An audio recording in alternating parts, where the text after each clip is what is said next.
já está em funcionamento a Comissão Especial da Câmara que vai discutir a proposta de emenda à Constituição que reduz a maioridade penal no Brasil. O deputado Everton Rocha, do PDT do Maranhão, é um dos integrantes da comissão. Ele considera um erro a forma com que esse debate vem ocorrendo até agora. E é sobre isso que a gente conversa. Olá, deputado, bem-vindo à Palavra Aberta.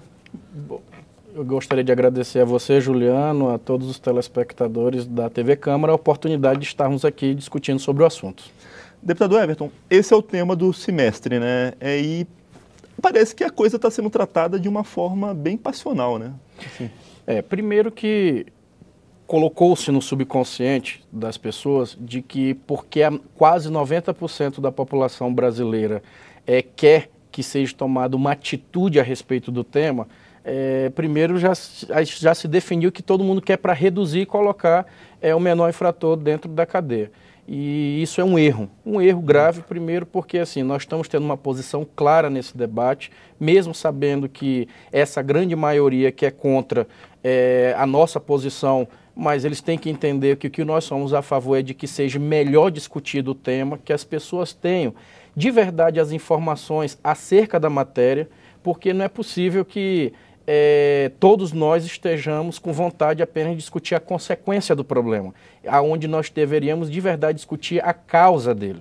Os países, e aí ninguém tem número certo, cada um traz uma estatística, mas o que se sabe é que alguns países que aumentaram, que reduziram a questão da maioridade penal, esses países voltaram atrás e estão em discussão de voltar ao que eram.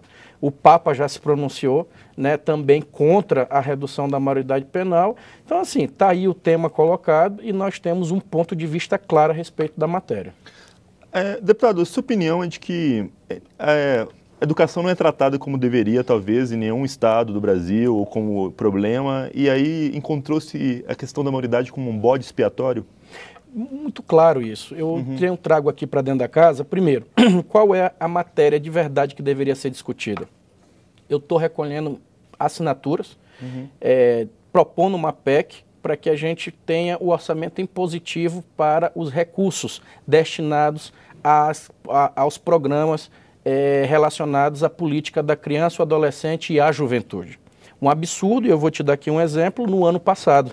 No Brasil, 2 programas. Um é esse programa aqui, o de construção, reforma, equipagem e ampliação das unidades de atendimento especializado à criança e adolescente. Ele foi aprovado 130 milhões para esse programa no Brasil. Sabe quantos, senhores, que foi empenhado dos 130 milhões? 80. Sabe quanto que dos 80 milhões foi pago, que virou dinheiro de verdade lá na ponta para virar essa política pública? Apenas 15 milhões. Ou seja, um pouco mais de 10% desse programa. Não saiu do papel, ficou por isso mesmo. Não saiu do papel. Eu vou te dar aqui um outro exemplo. O programa de defesa e proteção dos direitos da criança e adolescente. A dotação orçamentária, senhores telespectadores, é de 36 milhões de reais. Apenas 23 foi empenhado, mas sabe quanto que foi pago de verdade, virou dinheiro lá na ponta? 1.660.000. Aí sim é o problema que nós deveríamos discutir. É a aplicação das leis já aprovadas aqui nessa casa. Isso aqui é um orçamento aprovado aqui dentro, foi contingenciado, não virou dinheiro lá na ponta. Como é que quer se falar em ressocializar? Como é que quer se falar em colocar jovem dentro do espaço para ser recuperado se não tem dinheiro de verdade para investir lá dentro para se fazer essa política de ressocialização? Nós aqui não somos a favor apenas de política de ressocialização, não. O que o PDT sempre defendeu e defende é a política de escola de tempo integral. É o que o Brizola já fazia lá atrás. Porque nesses lugares que tem deputados lá dentro da comissão defendendo a construção de penitenciárias juvenis, eles deveriam estar discutindo aqui, a construção era de universidades juvenis para negros, pobres, para pessoas da favela, pessoas que não têm condição de ter uma escola particular, né? Então, que poderiam ter escola de qualidade, com merenda, com professores, com assistência. Então, assim, qual é o erro? E aí é importante que a sociedade entenda qual é a nossa posição. Não é que não tenha que se mexer no sistema para punir os que estão aí cometendo, por exemplo, crimes hediondos. Existe já uma legislação para isso. Volto a repetir, o problema no Brasil não é lei, já tem bastante. Nós temos o Plano Nacional de Desenvolvimento da Educação, o PNDE, nós temos a LDB, a Lei de Diretrizes e Bases. Nós temos aqui um orçamento que é detalhado função por função. Agora, o que nós não temos de concreto é essa obrigatoriedade do fazer. Sim. É do político fazer acontecer, executar essas ações lá na ponta. Então, na hora que você universaliza o ensino e, segundo, na hora que você consegue de verdade discutir aonde que está o problema, onde é que é o problema hoje? É a legislação que precisa ser melhorada. Nós temos o ECA. O ECA ele foi aprovado quando? Em 1990. Então, em 1990, quando foi aprovado o ECA, foi previsto lá que o quê? No máximo 3 anos de detenção, em qualquer hipótese. Uhum. E de 6 em 6 meses esse jovem ser passado por uma entrevista, ou o que quer, sei lá o que chamam, mas diz assim, de 6 em 6 meses tem que ser avaliado novamente. Então, o que tem que se mudar é esse artigo 121 do ECA, aonde você aumenta a pena e você é mais duro nela. Agora, para os menores infratores de 12 a 17 anos. Uhum. Na hora que você muda isso, você resolve o problema. Não é reduzir a maioridade penal que você vai ressocializar e resolver o problema de um menor infrator, colocando ele, por exemplo, lá em Pedrinhas. Vai entrar lá um nível A e vai sair de lá nível B, C, D, vai sair profissional do crime, porque não ressocializa. Não é essa a solução. Então, na sua opinião, deputado, existe uma confusão entre reduzir a maioridade penal e aumentar o tempo de internação do menor de 18 anos que comete um crime, é isso? É um grande equívoco. Hoje as pessoas estão discutindo redução como se fosse uma legislação para punir o menor infrator, para esse menor virar um de maior. Existe uma legislação clara que diferencia e que pune o menor infrator, que é uma legislação de 12 a 17 anos. É lá no Estatuto da Criança e Adolescente. O que tem que se fazer? É mudar o artigo 121 e melhorar ele. Para quê? Para que, caso seja crime hediondo, crime bárbaro, cruel e tudo, é um menino de 13 anos, ele vai pagar, com certeza, dentro de um centro de ressocialização especializado para recuperação de jovens. Não é pegar esse menino de 15, 16 e colocar lá na penitenciária misturado com os outros. Então, se a ideia é essa. Agora, se a ideia não é ressocializar, é logo banir, então por que não sejam mais radicais? Aproveita essa bancada conservadora que está aí e aprova logo a pena de morte, porque aí a gente resolve logo o problema, né? Já que diz que vai resolver dessa maneira e mata logo todo mundo. Né? Porque assim, a maioria de quem está preso lá, todo mundo sabe que são negros e pobres, a maioria absoluta. Aí a gente só vai aumentar ainda mais esse espaço, então não tem problema. Se é para radicalizar, aprova a pena de morte, que aí vão resolver o problema. E as condições, o senhor citou o caso de Pedrinhas, né, o presídio do Maranhão, que é famoso no Brasil todo pelas condições. E onde eles estão internados hoje? Esses lugares têm condições de treiná-los, de dar ensino? Não tem. Por isso que eu estou aqui denunciando e pedindo para aprovar uma PEC na casa. Essa PEC ela torna obrigatório a execução dos recursos destinados a as políticas com estas finalidades, ou seja, impositiva.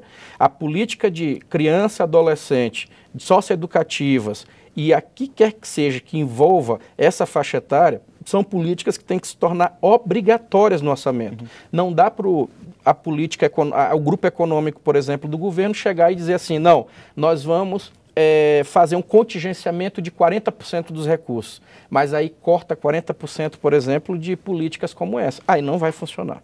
Agora, se o dinheiro aprovado for para a ponta aplicado, então, beleza, eu acho que dá. E é barato. Olha só, o ano passado, 130 milhões de reais aprovados para fazer aqui políticas nessa área. Apenas 15 foi pago.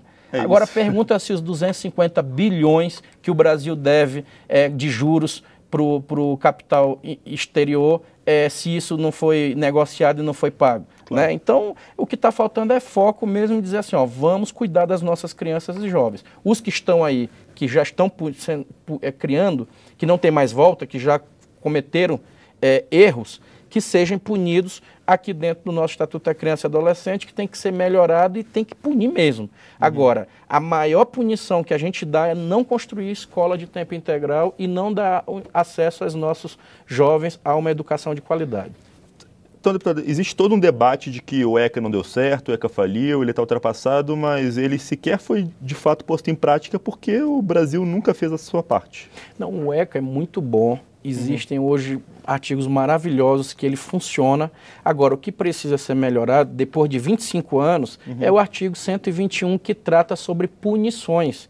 Por quê? Porque o jovem sabe que se ele cometer o crime que seja o menor, ele vai dizer, não, lá no ECA me diz que eu não posso passar mais do que 3 anos no sistema de ressocialização. Não importa o quê. Então, 3 anos, então vai ser rápido, em 6 meses eu me comporto bem e já eu saio.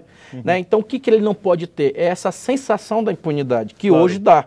Agora, na hora que você modifica e diz, tu tem 13 anos, cometeu um crime grave, você vai passar 8 anos, independente de ser de maior, de já ter completado 18 ou não. Ou seja, ele realmente ser punido, né? Não é ser execrado, ele precisa ser punido para que esse período que ele fique lá, ele ressocialize.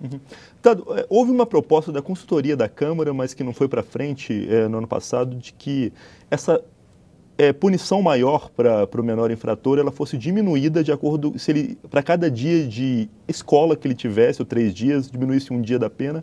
Isso não foi para frente na gestão anterior, né? Mas se encaixa perfeitamente com o que o senhor está falando, né? Talvez a gente esteja pagando um erro grande, eu digo a gente, a casa, a sociedade, porque lá atrás, na legislatura anterior, e a que antecedeu essa, aqui com a 43ª, que nós estamos na 5ª, lá já se discutia esse assunto. Mas aí setores muito conservadores não deixaram ir para frente, achavam que era uma agressão se discutir a mudança no ECA. Tá aí, agora não vão mudar o ECA, estão rasgando ele e vai se diminuir na Constituição, que vai ser muito pior.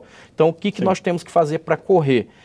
Os próprios defensores que não eram para discutir o ECA, ajudar a melhorar ele. Por quê? Porque na hora que a sociedade perceber que a solução é você melhorar a punição que já existe no ECA, ela não vai estar aqui discutindo redução à maioria. Repito o que eu falei no início do programa. A maioria dos países se arrependeram, estão voltando atrás. Né? O Papa é contra, vários setores, pessoas que pensam e tudo. Agora, se você é mais radical e diz, não, tem que matar, tem que prender mesmo esses bandidos, então é a solução aqui superficial, é quem só está olhando aqui na frente, que gosta de se ludibriar ou que por falsa ou fácil matéria, às vezes a pessoa se impressiona e aí todo dia lá, um jornalista tal, tinha um de menor, tinha um de menor, tinha um de menor. Então cria aquela sensação de que eles que estão aterrorizando o país. E na verdade quem está aterrorizando esse país, meu amigo, são os políticos que não construíram escola de tempo integral como Brizola fez há 40 anos atrás. Esse é o grande problema. Obrigado, deputado. Infelizmente nosso tempo acabou, é curto mesmo. Eu que agradeço aqui o espaço de vocês e peço que chamem mais pessoas da área aqui que também são contra a redução, para que a gente faça aqui um debate de alto nível e com certeza a gente possa aí chegar num entendimento que seja um entendimento melhor para o povo brasileiro. O deputado Everton Rocha é do PDT do Maranhão e eu sou Juliano Pires. Este é o Palavra Aberta, um programa da rádio e da TV Câmara. E você pode conferir outras edições do programa no site câmara.leg.br/palavra aberta. A gente fica por aqui e até mais.